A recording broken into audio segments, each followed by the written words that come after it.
Hi guys, welcome to chapters 15 and 16. Enjoy.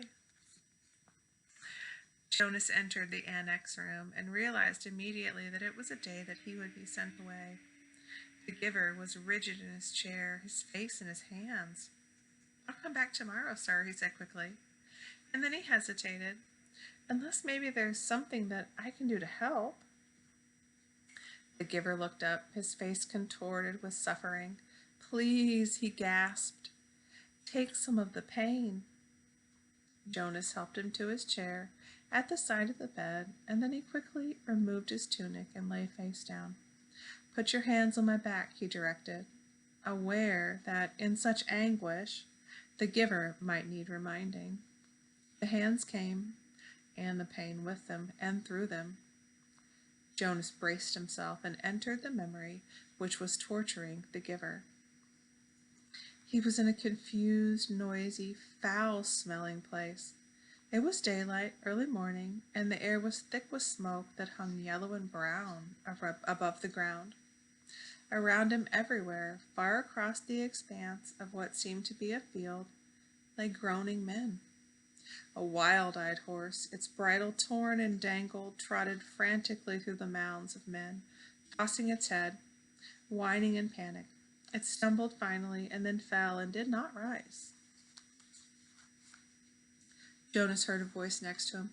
"Water," said the voice in a parched, croaking whisper. He turned his head towards the voice and, looking into the half-closed eyes of a boy who seemed not much older than himself. Dirt streaked the boy's face and his matted blonde hair, and he lay sprawled, his gray uniform glistening with wet, fresh blood. The colors of the carnage were grotesquely bright. The crimson wetness of the rough and the dusty fabric. The ripped shreds of grass lay startlingly green in the boy's yellow hair. The boy stared at him. "Water," he begged again. And when he spoke, a new spurt of blood drenched the coarse cloth across his chest and sleeve. One of Jonas's arms was immobilized with pain, and he could see through his own torn sleeve something that looked like ragged flesh and a splintery bone. He tried his remaining arm and felt it move. Slowly he reached to his side, felt the metal container there, and removed its cap, stopping the small motion of his hand, and then, and waited for the surging pain to ease. Finally, when the container was opened, he extended his arm slowly across the blood-soaked earth, inch by inch, and held it to the lips of the boy. Water trickled into the imploring mouth and down the grimy chin. The boy sighed. His head fell back, his lower jaw dropping as if he had been surprised by something, and a dull blankness slid slowly across his eyes. He was silent. But the noise continued all around. The cries of the wounded men, the cries begging for water and for mother and for death. Horses lying on the ground shrieked, raised their heads, and stabbed randomly toward the sky with their hoofs. From the distance, Jonas could hear the thud of cannons. Overwhelmed by pain, he lay there in the fearsome stench for hours, listened to the men and the animals die, and learned what warfare meant. That's what this is. This is his first experience of war. Finally, when he knew that he could bear it no longer, and he would welcome death himself, he opened his eyes, and once again he was on the bed. The giver looked away, as if he could not bear to see what he had just done to Jonas. "Forgive me," he said.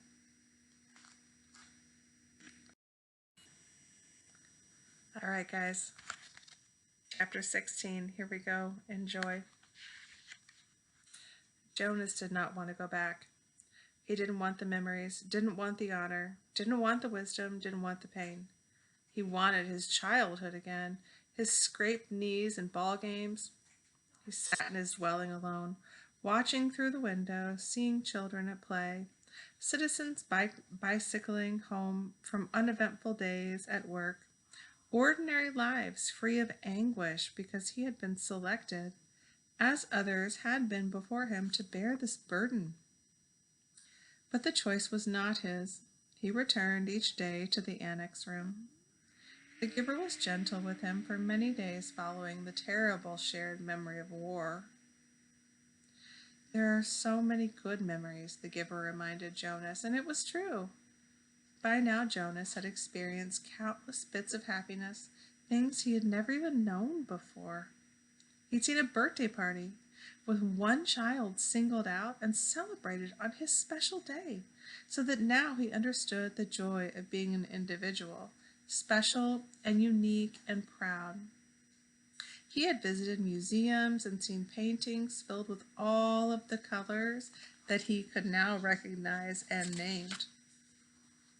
In one ecstatic memory, he had ridden a gleaming brown horse across a field that smelled like damp grass and had dismounted beside a small stream from which both he and the horse drank cold, clear water. Now he understood about animals, and in the moment that the horse turned from the stream and nudged Jonas's shoulder affectionately with its head, he perceived the bonds between an animal and a human. He had walked through the woods and sat at night beside a campfire, although he had, through the memories, learned about the pain of loss and loneliness. Now he gained, too, an understanding of solitude, that's being alone, and its joy. "What is your favorite?" Jonah had asked the giver. You don't have to give it away yet," he added quickly. "Just tell me about it so I can look forward to it, because I'll have to receive it when your job is all done." The giver smiled. "Lie down," he said. "I'm happy to give it to you." Jonas felt the joy of it as soon as the memory began. Sometimes it took a while for him to get his bearings, to find his place, but this time he fit right in and felt the happiness that pervaded this memory. He was in a room filled with people, and it was warm, with firelight glowing on the hearth. He could see through a window that outside it was night and snowing.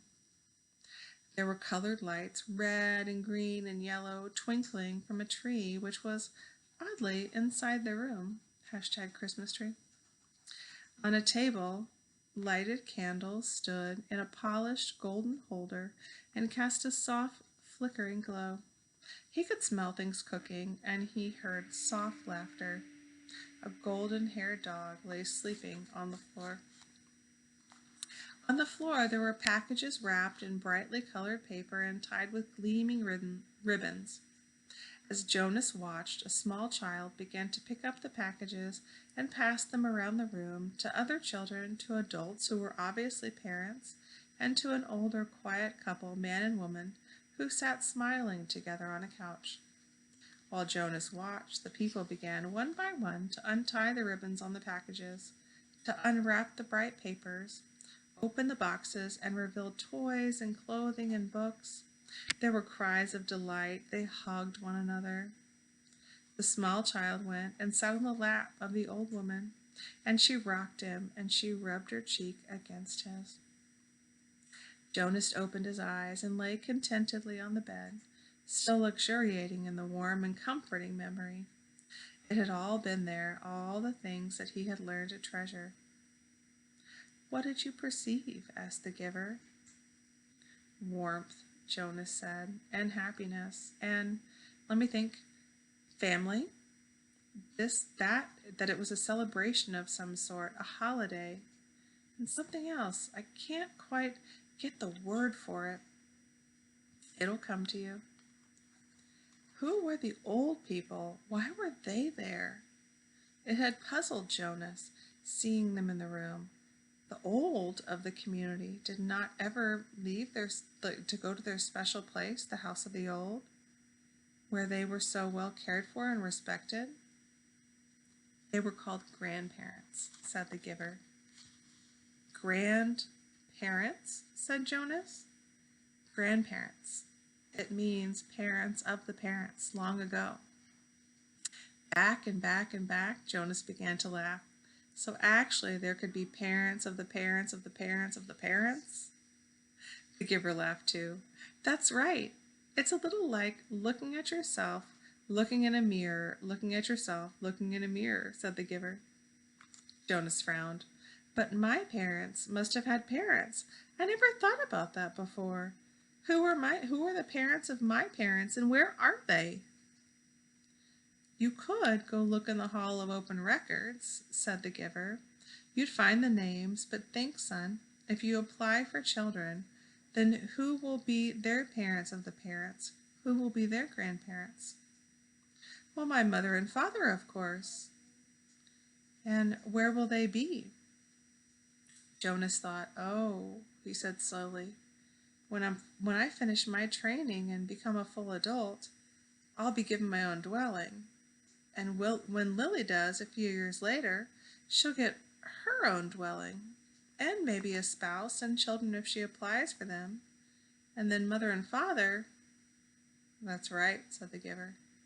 As long as they're still working and contributing to the community, they'll go and live with the other childless adults, and they won't be part of my life anymore.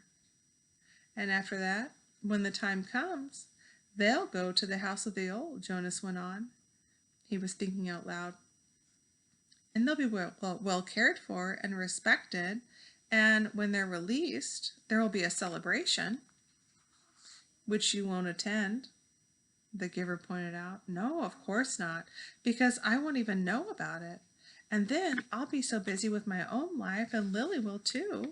So our children, if we have them, won't know who their parents of their parents are either. It seems to work pretty well that way, doesn't it? The way we do it in this community, Jonas asked. I didn't realize that there was any other way until I received that memory. It works, the giver agreed. Jonas hesitated. I certainly like the memory, though. I can see why it's my favorite. I couldn't quite get the word from the whole feeling of it, the feeling that was so strong in the room. Love, the giver told him. Jonas repeated it. Love. It was a word and concept totally new to him. They were both silent for a minute, and then Jonas said, Giver? Yes? I feel very foolish in saying this. Very, very foolish. No need. Nothing is foolish here. Trust the memories and how they make you feel. Well, Jonas said, looking at the floor, I know you don't have the memory anymore because you gave it to me, so maybe you won't understand this. I will. I am left with a vague wisp of that one, and I have many other memories of families and holidays and happiness, of love. Jonas blurted out what he was feeling. Well, I was thinking that, I can see it wasn't a very practical way to live with the old right there in the same place, where maybe they wouldn't be well taken care of the way they are now, and that we have a better arranged way of doing things. But anyways, I was thinking, feeling actually that this was kind of nice then, and that I wish we could always be that way, and that you maybe could be my grandparent. The family and the memory seemed a little more, and he faltered, not able to find the word he suggested. A little more complete, the giver suggested. Jonas nodded. I like the feeling of love, he confessed, and he glanced nervously at the speaker on the wall, reassuring himself that no one was listening. I wish we still had that, he whispered. Of course, he added quickly, I don't understand why it wouldn't work well, and that it's much better to be organized the way we are now. I can see that it was a dangerous way to live. Well, what do you mean? Jonas hesitated. He wasn't certain, really, of what he meant. He could feel that there was risk involved, though he wasn't sure how. Well, he said finally, grasping for an explanation. They had fire right there in that room. There was fire burning in the fireplace, and there were candles on the table. I certainly see why those things were outlawed. Still, he said slowly to himself, I like the light that they made and the warmth. Father, Mother, Jonas asked tentatively after the evening meal.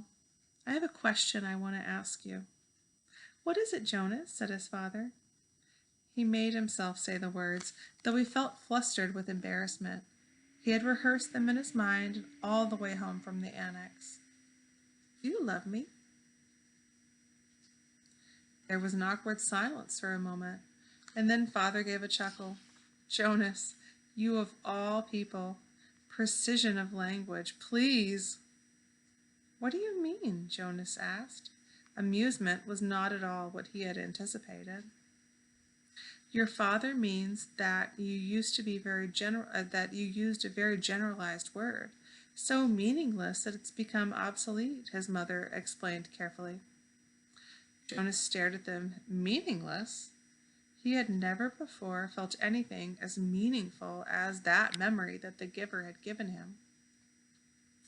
And of course, our community can't function smoothly if people don't use precise language. You could ask, do you enjoy me? The answer is yes, said Mother. Or, his father suggested, do you take pride in my accomplishments? And the answer is obviously yes. Do you understand why it's inappropriate to use a word like love? Mother asked. Jonas nodded. Yes, I do. I do, he replied slowly. It was his first lie to his parents. Wow. Gabriel, Jonas whispered that night to the new child. The crib was in his room again. After Gabe had slept soundly in Jonas's room for 4 nights, his parents had pronounced the experiment a success, and Jonas a hero. Gabriel was growing rapidly, now crawling and giggling across the room and pulling himself up to stand. He could be upgraded in the nurturing center. He had been upgraded, in the nurturing center. Father said happily, and now that he slept, he could officially be named and given to his family in December, which was only 2 months away. But when he was taken away, he stopped sleeping again and cried at night. So he was back in Jonas's sleeping room. They would give it a little more time, he decided, since Gabe seemed to like it in Jonas's room, and he would sleep there at night a little longer until the habit of sound sleep was fully formed. The nurturers were very optimistic about Gabriel's future. There was no answer to Jonas's whisper. Gabriel was sound asleep. Things could change, Gabe, Jonas went on. Things could be different. I don't know how, but there must be some way for things to be different. There could be colors. And grandparents, he added, staring through the dimness toward the ceiling of his sleeping room. And everybody could have these memories. You know about memories, he whispered, turning toward the crib. Gabriel's breathing was even and deep. Jonas liked having him there, though he felt guilty about the secret. Each night he gave memories to Gabriel, memories of boat rides and picnics in the sun, memories of soft rainfall against window panes, memories of dancing barefoot on a damp lawn. Gabe, he said. The new child stirred lightly in his sleep, and Jonas looked out over him. There could be love, Jonas whispered. The next morning, for the first time, Jonas did not take his pill. Something within him, something that had grown there through the memories, told him to throw that pill away. I hope you enjoyed chapter 15 and 16, boys and girls. Tomorrow we'll pick up with chapter 17. Go have a great day.